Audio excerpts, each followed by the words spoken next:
Oke, pernah gak sih Anda berhenti sejenak dan benar-benar mikir, apa sih sebenarnya hukum itu? Nah, hari ini kita akan coba bedah salah satu perdebatan paling mendasar dalam dunia filsafat untuk mencari tahu jawabannya. Coba deh bayangin skenario ini. Ada perampok masuk bank, nodongin senjata ke teller dan bilang, serahin semua uangnya, atau ya Anda tahu lanjutannya. Pertanyaannya, apakah situasi ini sebuah perintah yang didukung ancaman, bisa dibilang versi mini dari sebuah sistem hukum? Ide ini, anehnya, adalah inti dari sebuah teori klasik yang dicetuskan oleh seorang pemikir hukum bernama John Austin.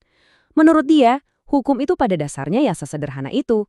Sebuah perintah dari penguasa, yaitu orang yang biasa dipatuhi oleh semua orang, dan perintah itu didukung oleh ancaman hukuman. Terus, gimana caranya si perampok tadi bisa naik level jadi seorang penguasa? Nah, menurut teori Austin, kita tinggal tambahin beberapa elemen aja. Perintahnya harus umum, ancamannya harus terus-menerus ada, dan yang paling penting, mayoritas orang harus punya kebiasaan untuk patuh padanya. Tapi, coba deh kita pikirin lagi. Apa iya sistem hukum kita yang kompleks ini bisa dijelaskan cuma dengan model perintah dan ancaman yang sederhana banget? Nah, seorang filsuf besar abad ke-20, H.L.A. Hart, bilang, tunggu dulu, kayaknya nggak sesimpel itu. Menurut Hart, teori perampok bersenjata ini punya beberapa kelemahan fatal. Ada fitur-fitur penting dari hukum yang sama sekali nggak bisa dijelaskan oleh model ini. Teori ini langsung ambruk begitu kita lihat apa aja sih fungsi hukum di dunia nyata. Hukum itu kan nggak cuma berisi larangan. Hukum juga memberi kita kuasa untuk bikin kontrak, misalnya.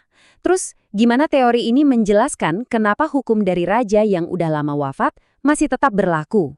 Atau, gimana kekuasaan bisa pindah dengan mulus dari satu pemimpin ke pemimpin berikutnya? Nah, disinilah letak perbedaan kuncinya antara kebiasaan dan aturan. Hart ngasih contoh bagus pakai cerita Raja Rex. Kepatuhan pada Raja Rex I mungkin cuma kebiasaan. Tapi pas dia wafat dan digantikan Rex II, orang-orang langsung patuh padanya. Kenapa? Bukan karena tiba-tiba muncul kebiasaan baru, tapi karena ada aturan suksesi. Otoritas itu melekat pada jabatan raja, bukan pada orangnya. Hal ini juga menunjukkan kelemahan lain yang sangat jelas. Banyak hukum itu fungsinya bukan untuk memerintah kita. Justru sebaliknya, hukum memberikan kita kuasa atau kemampuan. Kemampuan untuk membuat surat wasiat, menikah, atau membuat perjanjian. Ini semua sama sekali nggak terpikirkan dalam model perampok bersenjata. Oke, jadi kalau hukum itu bukan sekedar perintah dan ancaman, lalu apa dong? Nah, disinilah Hart menawarkan sebuah model yang jauh lebih canggih dan kuat. Ini dia ide besar dari H.L.A. Hart. Dia bilang sebuah sistem hukum yang matang itu pada dasarnya adalah gabungan dari dua jenis aturan yang sangat berbeda. Jadi bukan cuma satu jenis aturan, lakukan ini, jangan lakukan itu. Yang pertama disebut aturan primer. Ini yang paling dasar.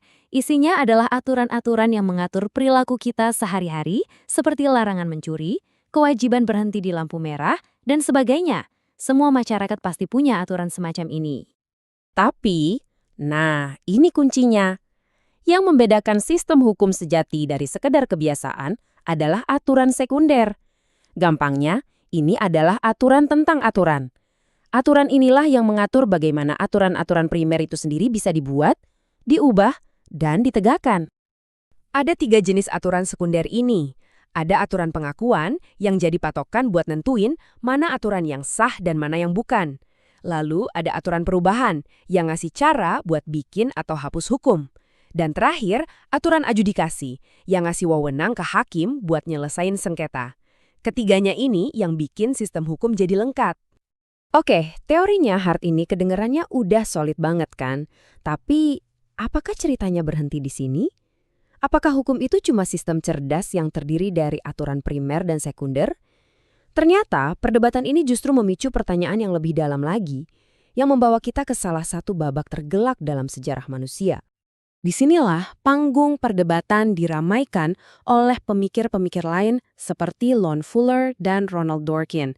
Mereka datang dengan satu argumen kuat. Kita nggak bisa seenaknya memisahkan hukum dari moralitas. Coba kita lihat kasus ekstrimnya, Nazi Jerman.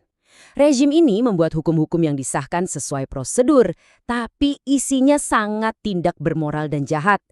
Ini memunculkan pertanyaan yang sangat sulit. Kalau sebuah hukum dibuat dengan prosedur yang benar, tapi isinya bejat, apa itu masih bisa kita sebut hukum yang sah? Nah, inilah inti pertempurannya.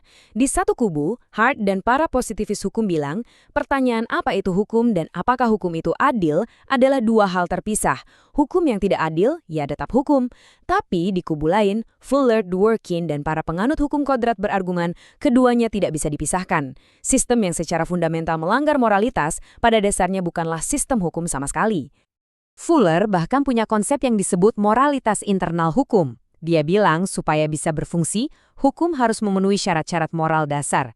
Misalnya, hukum harus diumumkan ke publik, bisa dimengerti, nggak saling bertentangan, dan nggak berlaku surut. Rezim seperti Nazi yang sering pakai aturan rahasia atau berubah-ubah, menurut Fuller, bukan cuma bikin hukum yang buruk, tapi mereka gagal membuat hukum sama sekali. Ronald Dworkin menambahkan satu lapisan lagi. Menurutnya, hukum itu bukan cuma sekumpulan aturan tertulis, di dalamnya juga terkandung prinsip-prinsip moral tentang keadilan dan kewajaran. Jadi, saat hakim menghadapi kasus yang sulit, mereka nggak bikin hukum baru, tapi mereka menemukan jawaban yang benar dengan mengacu pada prinsip-prinsip moral yang sudah ada di dalam sistem hukum itu sendiri. Nah, perjalanan kita dari ide perampok bersenjata sampai ke sistem aturan dan prinsip yang kompleks ini nunjukin satu hal. Pertanyaan apa itu hukum ternyata jauh dari kata sederhana. Dan kenapa perdebatan ini penting buat kita? Karena ini bukan cuma teori. Ini membentuk cara hakim memutuskan sebuah kasus. Dan juga membentuk pemahaman kita sendiri tentang kapan sebuah hukum bisa kita anggap tidak adil dan tidak perlu lagi ditaati. Jadi, kita tutup dengan pertanyaan ini untuk Anda renungkan. Jika sebuah hukum dibuat mengikuti semua prosedur yang benar, tapi isinya sangat tidak adil, apakah itu masih bisa kita sebut hukum? Itulah pertanyaan abadi di jantung filsafat hukum. Dan sekarang, Anda sudah jauh lebih paham tentang debat akbar di sekelilingnya.